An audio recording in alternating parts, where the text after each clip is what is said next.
Hi everyone, welcome to my channel, Ash the OT, where I give parents and caregivers strategies and tips in order to help children to learn, develop, and make progress in their little lives.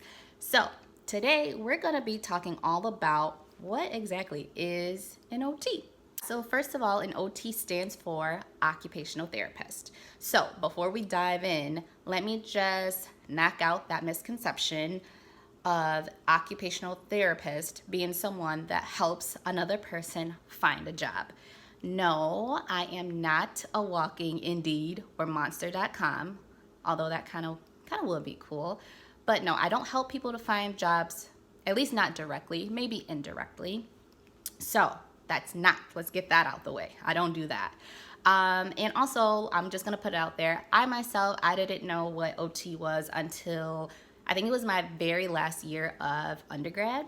And I had a different career track in mind, but then I found out what an OT was. And I was like, oh, okay, I think that kind of fits me. I like science, I like art, I like being creative, I like children. I think this might be the career for me. So, yes, I myself didn't know what OT was. A lot of people don't know what occupational therapist is or what they do until you actually have to work with one. So that's why I'm here, to clear the air. So just diving right in, an occupational therapist is someone who works with individuals across the lifespan. So that just basically means we can work with itty bitty tiny little cutie little babies, and we can also work in the elderly or the geriatric population. So we work with everybody. And also we can work in a variety of settings. So we can work in homes, we can work in schools, we can work in hospitals, we can work in mental health settings, we can work in the community. We can work in workplaces. Like, the possibilities are endless when it comes to working as an OT. Our purpose basically is to help individuals to become as functional and as independent as possible with the activities that are most meaningful and purposeful to them. So I'll just give you an example. Let's just say that there was an individual who is a cook or a chef and they had an injury with their hand. This individual could possibly seek out an occupational therapist. The occupational therapist could work with them on some exercises to kind of help with that hand injury. And then also we would work with that individual on techniques in order to help them be able to cook again. So that just means we may be able to go in and make modifications to the tools that they're using. We may be able to adapt the equipment that they're using, or just change the way that that person is maneuvering in the kitchen so that it's easier for them to get back to cooking, which is a meaningful and purposeful activity.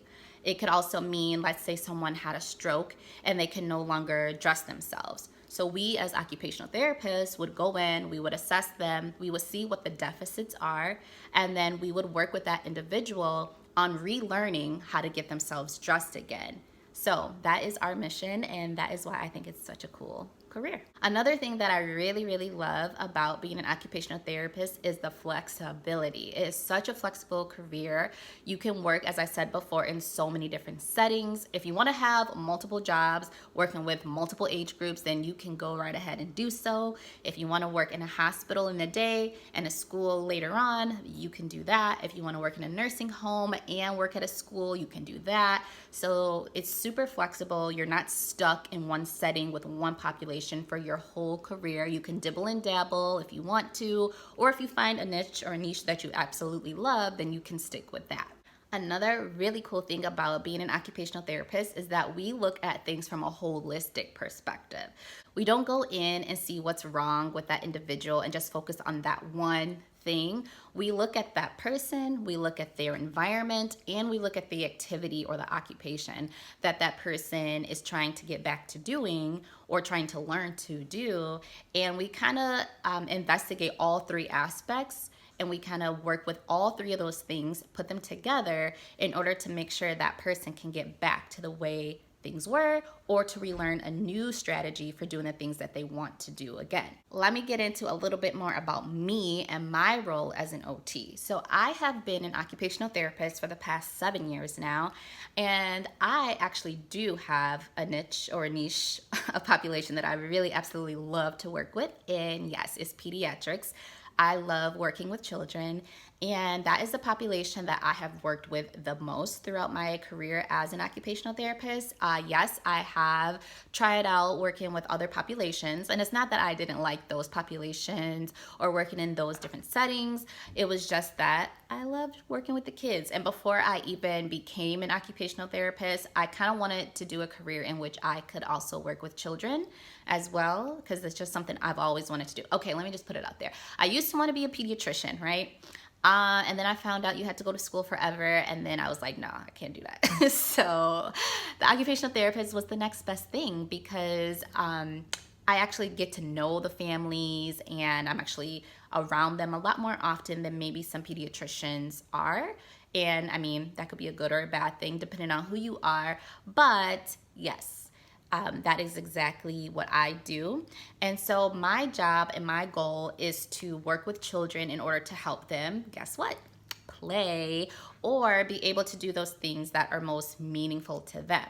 So that could be something like being able to function at home.